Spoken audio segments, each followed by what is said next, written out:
I have told you, if you've known me some, I've probably told you about this before, that I am a person who can tend to be afraid of a lot of things. Um, Despite my burly appearance, and probably despite a lot of the things that I do that actually are probably pretty risky, I can still be afraid of a lot of things. Years ago, I was sitting with my counselor, and we were having this conversation, and we were talking about this, the anxiety and all of the things that I kind of struggle with in my mind. And she said, if you want to, we could take this test. And this test what it would say is just kind of where you're at on a health scale related to how much your anxiety affects you.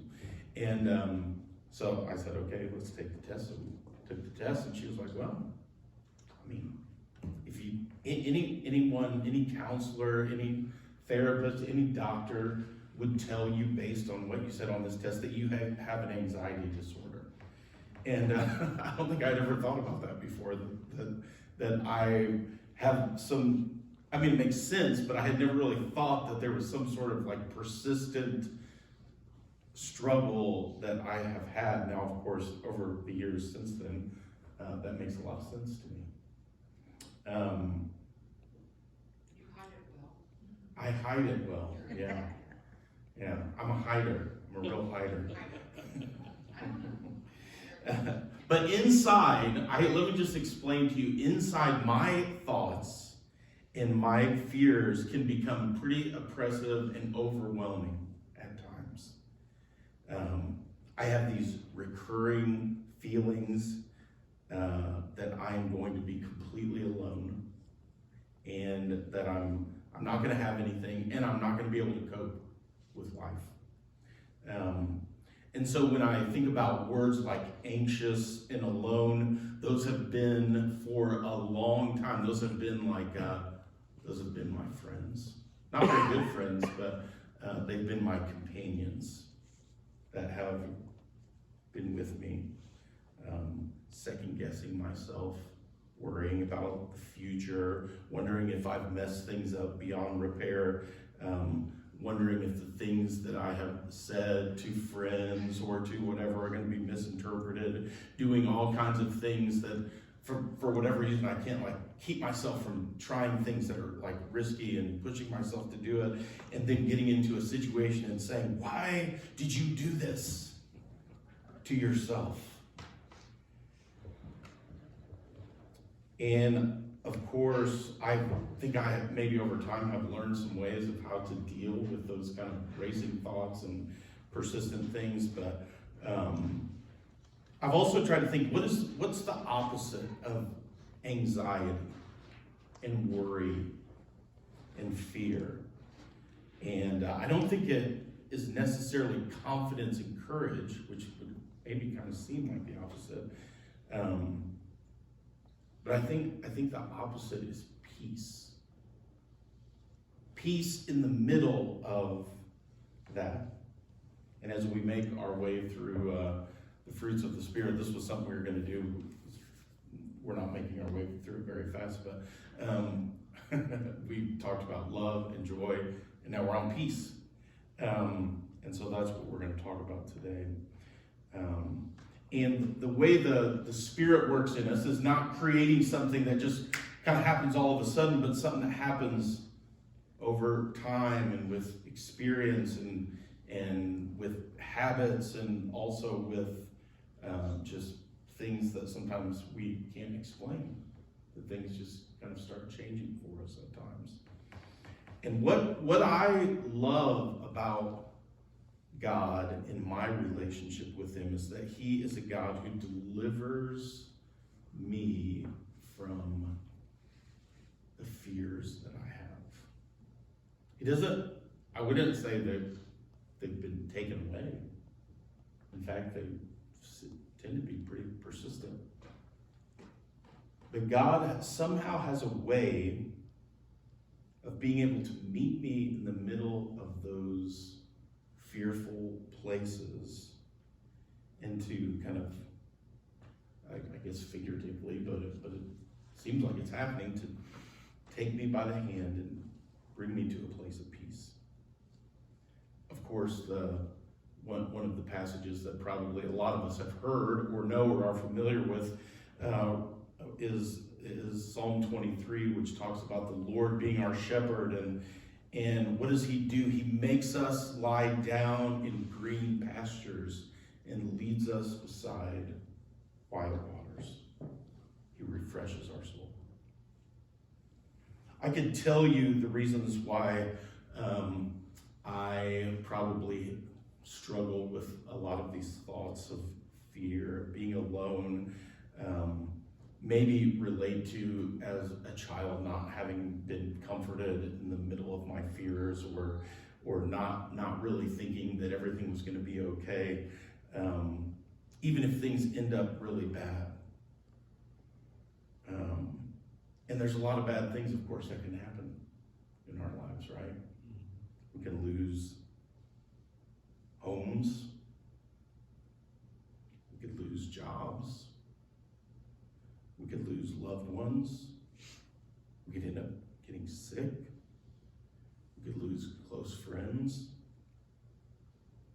And you know, when we're young, kind of our younger years, those are like crucial years for learning how to develop things like peace and security and comfort, even as we start realizing that the world around us is actually, there's actually bad things that can happen in the world. And kids start to begin to realize that, but there's a way of growing up where we can also realize that even though things can be really bad, there's also a way to be okay in the middle of really hard things. And so, I don't know, maybe I just never really grasped that very well as a child. And so I have probably spent a lot of my adult life trying to keep bad things from happening to myself and to the people around me, which of course is completely impossible. And it is very exhausting because none of us can keep hard things, bad things, difficult things from happening. But God is a father to us. And he speaks to us words of comfort and affirmation and pleasure and reassurance, even in the midst of hard things. He wants to give us and create within us peace. And so we pray to God and we say, Lord, give us your peace. I want to talk about peace today in 3 little sections. One is just being at peace, which is what I'm kind of talking about right now. And then one is being at peace with others, with other people. And then the other one is being a peacemaker. So just being at peace, if we listen to the words of Jesus, he actually had a lot to say about peace in John chapter 14 in verse 27. I think it's here on the screen. Oh wait, before that, look, there's all these, I don't even know why I put this up there, but I just wanted to show all these peace symbols from around the world in different cultures and places. Those are ways that we actually identify the concept of peace to us, and cultures and groups have found ways to communicate that idea through symbols. What's on the top? Which one? The top? It's a Roman. I can't see it real closely. It's the bull and ox, or ox and something, which means peace in ancient Rome. One of them's like an arrow being broken. Another one's a gun being broken, an olive branch. The one in the gray is like an African symbol of peace. So.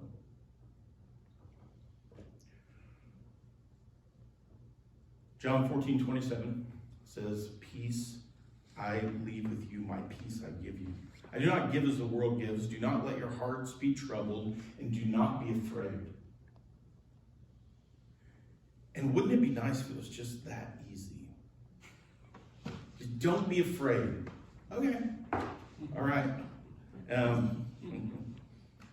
But there's a part of this is that Jesus will give us his peace. But we can't think that it just happens that easily. It happens as we get to know him, as we understand him, as we trust him. I think in the New Living Translation it says, "I'm leaving you with a gift, peace of mind and heart."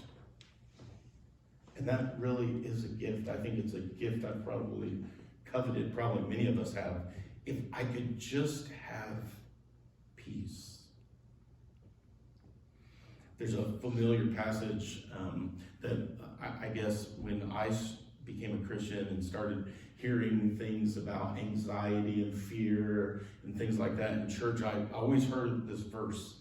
In Philippians chapter 4, in verse 6, it says, "Do not be anxious about anything, but in every situation by prayer and petition with thanksgiving, present your requests to God, and the peace of God, which transcends all understanding, will guard your hearts and your minds in Christ Jesus."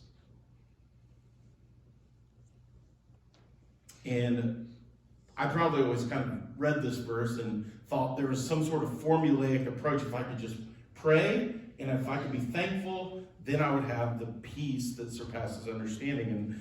And I think there is some degree of helping us to see, well, this is something that you can do when you're anxious and afraid. We could call out to God. We could ask him to help us. We could recognize the things in our life that we have to be thankful for.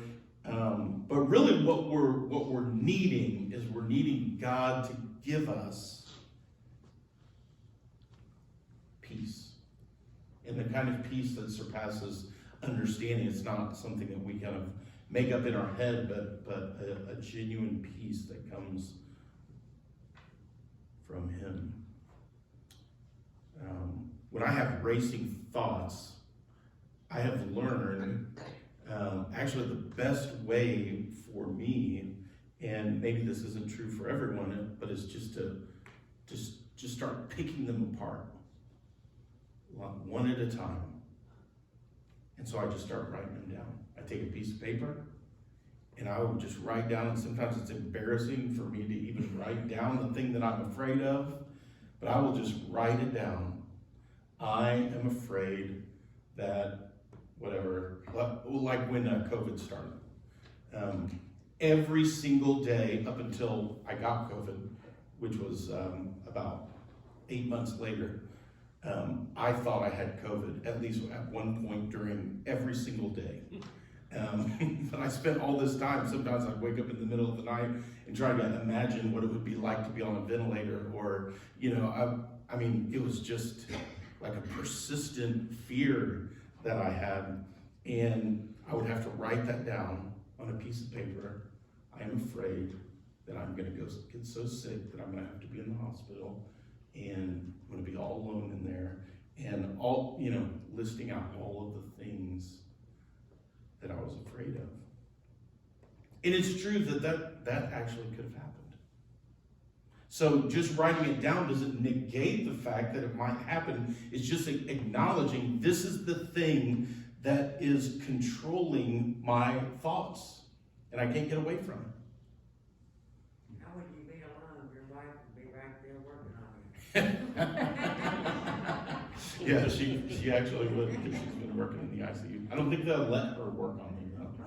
I'd have to deal with her coworkers. I don't think you want to be alone. Yeah, I know. And From a rational standpoint, yes, that's true. I can say, actually, in most of my life, I've never really been alone. I've always had friends. I've always had people close to me. I've always had family. I've always had someone I could talk to. The people in the neighborhood won't ever leave you alone. They won't leave me alone either. That's true too. But sometimes our fears aren't completely rational, right? Sometimes they're things that we make up in our head, and they keep getting bigger and bigger the more we kind of spin them around in our head. And so, for me, as I identify those things, and then sometimes I just say, and this is a way of asking God, I just say, God, what do you have to say about that? And I read that fear, and then I write down whatever it is that God may have to say to me about that. And sometimes it's just, you're going to be okay. You're not alone. You are loved. There's people that know your situation. There's some people out there that care about you. God sees everything. He's with me, even in the times when I'm really scared. So sometimes I'll write those things down as a way of kind of dealing through some of those anxious feelings. And a lot of it is just slowing down. But it says if we present our request to God, if we invite God into those things, we will begin to step into peace. God, thank you that my time, my life, my health, Lord, those things are in your hand. Thank you that the things that I can't control, those things are in your hands. Thank you that you are the one who sustains life. Thank you that you are the one who gives hope. So I think it's important that we don't think about our anxieties as if we do this thing, then we'll get this result, because that isn't always the case. But we begin to develop habits and ways of talking to God and ways of thinking within our mind that help us to invite God into the scared and fearful, anxious places so that he can calm us and reassure us and remind us of things that are true. And when we get to that place, we can believe things like, I'm going to be okay. And you know that could be interpreted a lot of different ways, but we're going to be okay. It may not be exactly the way we want to be, and it may not keep us from pain. But with God, with people that care about us.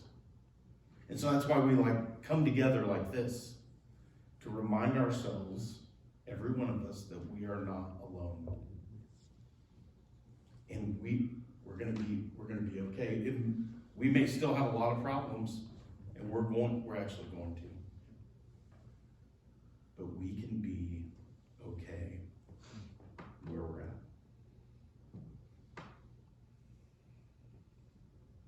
Okay, now let's talk about being at peace with other people. Romans 12:18 says, if it's possible, as far as it depends on you, live at peace with everyone. Well, that also would be really nice too, wouldn't it? This one's a little harder because there's really only so much that we have control of. We cannot control the way that people interact with us or what people do to us or how people think about us. We can really only have control over what we bring into relationships with other people. And this doesn't mean that we aren't going to fight or argue or have difficulty in relationships with other people. In fact, we all will. And some of us, based on our personalities or the way we are or our past experiences, may have more problems and conflict and difficulties with other people. And I think what this passage is saying is, if you can, as much as you're able to, try to work through those things. Have peace among people. There was a person years ago that I had, we had worked together. This was a really long time ago, over 20 years ago. And we had a lot of conflict with each other, and it ended with that person kind of leaving, and I really, for years, had a lot of feelings of bitterness toward that person. And whenever I would think about them, I would just be upset and angry. And I remember years, maybe 4 or 5 years later, that person called me on the phone. And we had this conversation. They were asking for my help for something. And it was interesting, that person, what they said was, "Oh, I've always thought of you as a friend." Which I'm not sure was true, because they actually never called me again after that. But I thought how different that was from my experience for the last 4 or 5 years, where I had thought we were enemies. And I had been fixated on it and ruminating on it. And, so I realized like there's things about the way other people are toward us that we don't have any control of. But what we can control is just trying as best as we can to be at peace with the people around us, if that's something that they want to engage with. We are not asked to let ourselves be abused by people or to allow someone to continue to hurt us. But being at peace with that person maybe means that we don't want the worst for them.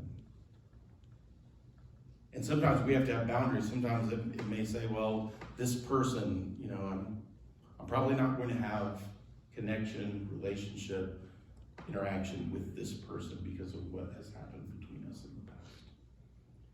And sometimes that is very appropriate to have that.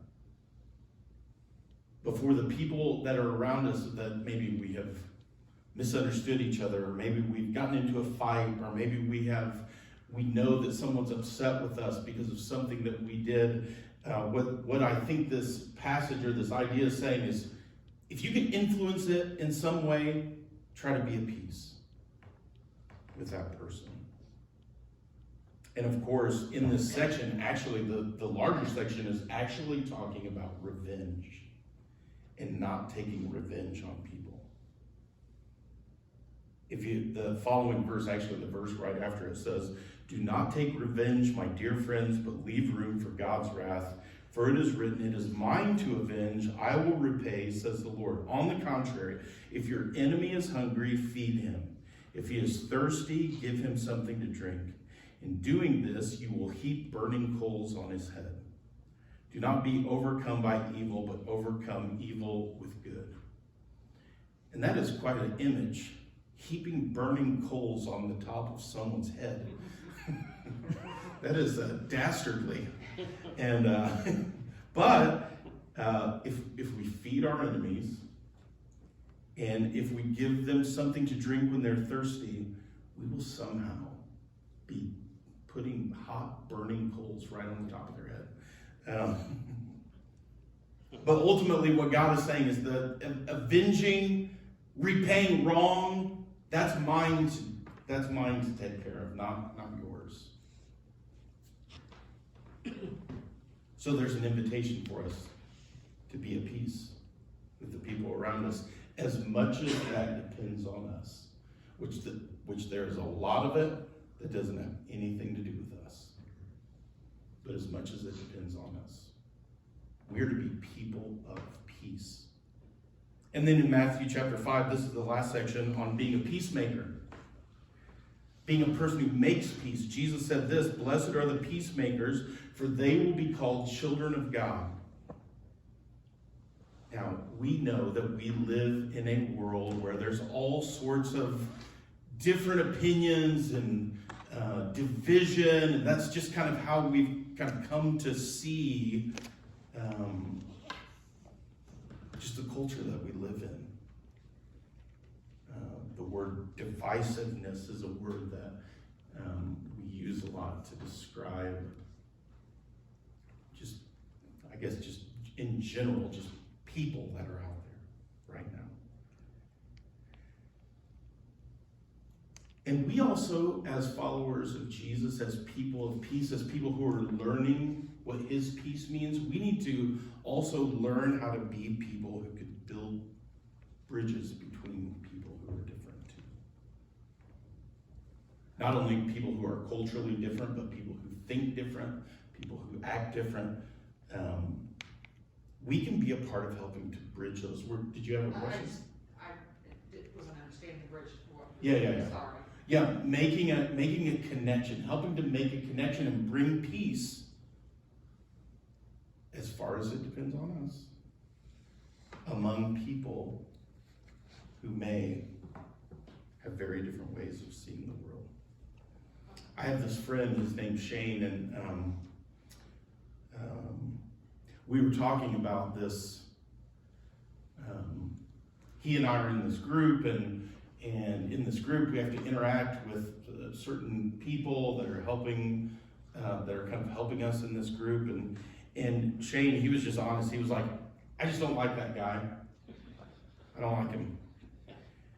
He goes, right now where I'm at, if someone needs to talk to him, you talk to him, I'm not talking to him. He goes, I'll just talk to you. He said, you're a good middleman. I'm not sure if that's good or bad when he said that. And maybe that's more true of me now than what it used to be. I don't think it's always been true of me. And it might have to do just a lot with personality too. I mean, I like it when there is peace. And but of course I live in a world where I live in a house where there's not a lot of peace. In our house there's a lot of not just physical peace. There's rarely physical peace. It's loud, and all of the Korean people are loud, and everyone has all these different opinions and can't get along with each other. And every Sunday afternoon for a while we would invite the whole family over, and every Sunday afternoon would turn into a fight. And we would have to, on Mother's Day, I told the kids, no fighting today. This is your mom's day. And what happened? It broke out into a fight and an argument. So I don't prefer that. Even though I've caused a lot of the fights, actually, in the past. I have more kids? No.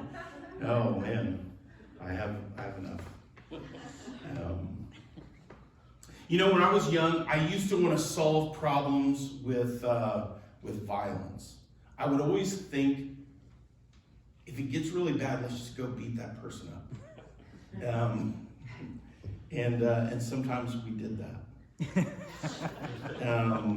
As I got older, I did away with the violence, but I kind of held on to the thoughts of violence. So maybe we weren't going to do it, but I'll still think about it. And then I've had to move on from violence to just words. And I've had to move on from mean, angry words to, I think, more where God is inviting us, which is finding ways to create peace in places where there may not be peace. How do we resolve? How do we bring reconciliation? How do we bring conversation instead of just conflict? I really don't want to be in the middle of other people's problems. That's actually not very fun either. But sometimes we can see both sides of a thing. And if we can start to see both sides of the thing and maybe have some curiosity about how people think who are like us, but also how people who are different from us think, we can begin to have some compassion.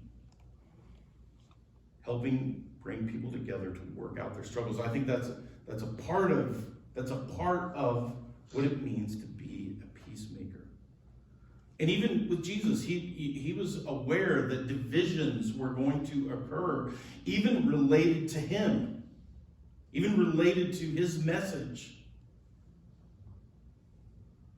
He even said mother might be against son, or brother against sister, because of the message. I don't think he was trying to create that. I think he was just saying that's what's going to happen when people start walking in the way of Jesus. But for us, we don't know. All we have is to be able to control the things that we have to control. And so we can create places of peace. To speak truth, yes, but to be women and men who are known for our love and our compassion and our service to other people. When we started those meals that we do on Thursday nights, fortunately, I think it just kind of happened when we started doing them, but we developed some kind of language around what we were doing. So not only were we doing it, but then we talked about what we were doing. And we just told people, a lot of times we would stand up before the meal, and maybe we would pray, or as we were having conversation, and we just said that we want Thursday nights at 5 o'clock to be a place of peace. Place of peace. That peace could be a refuge from difficult things in life. That peace could be peace between people who've normally not had peace, like maybe when you go back to your homes or the places where you live, maybe you're not at peace with each other, but when you show up here, you can sit across from someone and just have peace for that hour that you're here. I broke that rule one day. Well, we've all broken those. We've all broken those rules before. But I talked to him today. Mm-hmm. Yeah. It was over COVID. Mm-hmm. Yeah. Mr. President, don't bring up politics. I remember that, Cindy. But that's a part of creating a place of peace. Is that if we do things to disrupt the peace, we could be a part of like having conversation and trying to work through those things as much as it depends on us, right? And Jesus, he has been described as the Prince of Peace. So we begin to look at him, we begin to see him and try to begin to allow him to influence us. He said, peace I leave with you, my peace I give you. I do not give you as the world gives. Do not let your hearts be troubled, and do not be afraid. It's really interesting. I think this happened this spring. There was a gal who was who's kind of become a neighborhood friend, who was sitting in the back of the church, and she had all her possessions with her. So she had lost the place where she was staying, and I saw her walking back and forth back behind the church, and so I went over and I asked her if she was okay, and she said yes, I'm okay. And I said, do you need anything? And she said, just don't call the police on me. I said, I won't call the police on you. I said, is there anything I can do to help you? She said, no, this is a place that I come when I need to think and figure things out and to figure out what's next. And so if you could just let me be here. She said, it's so peaceful here. And everywhere else I go, I feel so much chaos, and there's so much conflict. But when I'm when I'm here, in this she was talking about the physical place around this church. When I'm here, I feel like I can think enough to solve the problems that I'm facing. I thought, wow, that has to be something that God is doing. I told Josh and Lindsay when they were showing us around the neighborhood. I remember we were sitting in their van, and this was long before, maybe even before we started doing the meals, and maybe there was a question like, could you guys ever see yourselves living here? And I remember looking back at this abandoned field and where the GM plant was, and the parking lot and the chain link fence and everything was just kind of destroyed. And I said something to the effect of, I don't think I could ever have any peace here. But I will say, in the couple of years that I have lived here, I've had more peace in my life in the midst of everything that's going on in this neighborhood than I probably have anywhere else that I've lived. And that includes the regular knocking on the door at 3 a.m. or 1 a.m. or the questions about whether I could help with something that somebody's going through that I really don't know how to help them with. God can create in us peace that doesn't always match the circumstance that we might be in. That's what he's inviting us to as followers of Jesus. In the midst of the turmoil, in the midst of some of the challenging, the difficulties of this season of time, in the middle of COVID, in the middle of, put your, whatever we're in the middle of, we can be people of peace. And I want us to just say a very simple prayer together. 5 words. God, grant us your peace. So let's just say that together. I'll say amen, and then I think Suzanne has a couple more songs for us. God, grant us your peace.